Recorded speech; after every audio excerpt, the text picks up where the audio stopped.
Como você, que é teólogo, pastor, enxerga essa diferenciação que os historiadores costumam fazer entre o Jesus histórico e o Jesus da fé? É tranquilo você diferenciar? Isso gera algum tipo de conflito em você? Como é que é essa história aí e como isso se reflete no livro? Muito bom, mano. Essa base é muito importante mesmo, independente, inclusive, do meu livro e de quem vai comprar, mas é importante entender isso. Quando a gente fala de Jesus histórico e Jesus da fé, realmente a galera fica um pouco perdida, às vezes parece que estamos falando de duas coisas completamente diferentes.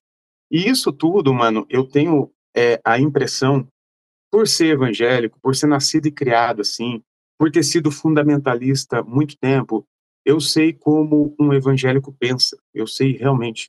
Eu, inclusive, tive que lutar muito para deixar de pensar daquela forma. Então, assim, eu conheço os caminhos, eu conheço os gatilhos. E o evangélico, aquele que ouve o pastor pregando, que faz a escola bíblica dominical, os teólogos que fazem seminários de teologia, eles acreditam que eles estão lidando, quando eles lidam com o texto bíblico, aqui, ó, que eles estão lidando com história. História, ponto.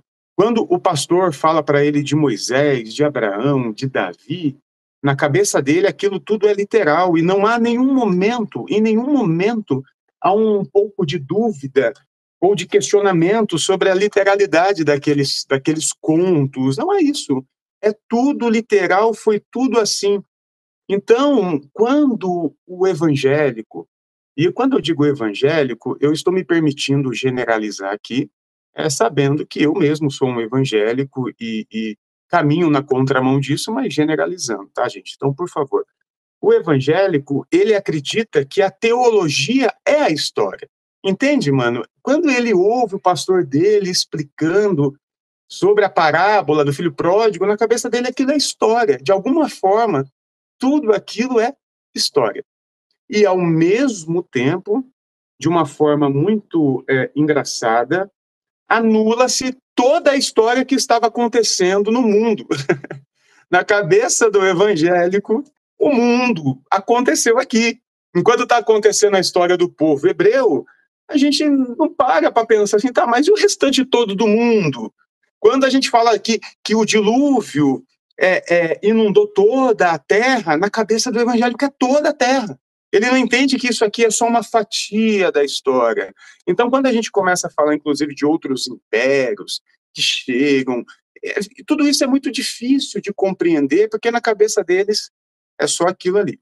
Então, quando a gente vai tentar fazer essa diferenciação de teologia e história, o evangélico dá uma surtada. Ele fica um pouco mal, porque ele começa a colocar em xeque a literalidade daquilo que ele achava que era história, mas ele começa a descobrir que é teologia. E aí chega no grande problema. A Bíblia é ou não é inerrante? A Bíblia tem erros ou não tem erros, né? A Bíblia é um fato, é tudo uma história, ou tem conto, tem mito? E para um evangélico fundamentalista, de dentro ali do padrão, ele não pode abrir mão da inerrância bíblica. Então, quando você conflita a história com a teologia, e você fala assim, olha, é muito difícil, um historiador fala, né? Dificilmente o historiador vai afirmar, mas ele vai falar assim, olha, é muito difícil ter acontecido isso aqui. É muito difícil isso que o Evangelho de João, que está narrando aqui, que foi escrito lá 110 anos depois de Cristo, é muito difícil isso ter acontecido dessa forma. Isso aqui parece uma composição teológica. Só que na cabeça do cara isso dá uma complicação, Dani, porque aí ele acha que aquilo tudo é mentira, sabe? Então, é para a gente começar com uma tranquilidade aqui, é entender que a teologia e a história elas podem andar de mão dadas, cada uma na sua linha. Eu, como pastor, hoje eu abri mão de toda a teologia no meu campo de investigação para produzir um texto, mas me amparo na teologia naqueles espaços que a história permite. Explico e encerro assim, já estou falando muito, né? Tem coisas que a história não nos afirma, mas também ela não pode afirmar o contrário. Então, dentro dessas camadas teológicas, tem muita coisa bela. tem muita coisa linda, tem muita coisa que serve para o nosso ensino e que nós podemos inserir como, vou chamar de possibilidades históricas. E isso eu faço muito no texto. Então, nesse texto, ele é um texto histórico, sim, mas tem muita narrativa aqui dentro.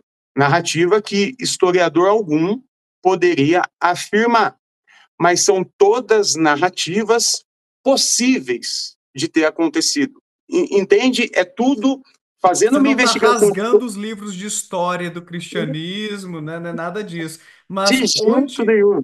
nesse contexto histórico, você se aventurou, você se permitiu criar narrativas, criando talvez, ou entrando talvez no gênero que é o romance histórico. Eu ouvi esse conceito uma vez da Nath, eu não sei se seu livro se insere aí. Por exemplo, o livro Eu, Tituba, que conta a história de uma mulher escravizada, que foi uma das primeiras condenadas à bruxaria pela Inquisição nos Estados Unidos. Existem relatos sobre Tituba?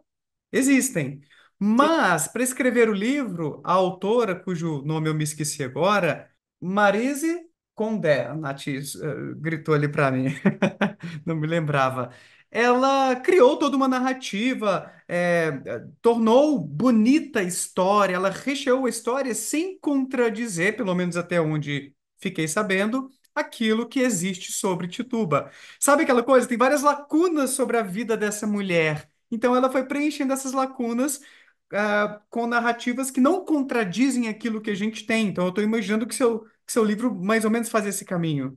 Perfeito, perfeito. Não conheço essa autora e o texto, mas expressou bem o meu texto. E aí, bom ou não, aqui é o Daniel Gontijo, espero que você tenha curtido esse corte. Clica aqui para ver a live completa lá no meu canal principal e para ver mais vídeos nessa pegada, não deixa de se inscrever por lá e por aqui também. Um abraço, tchau!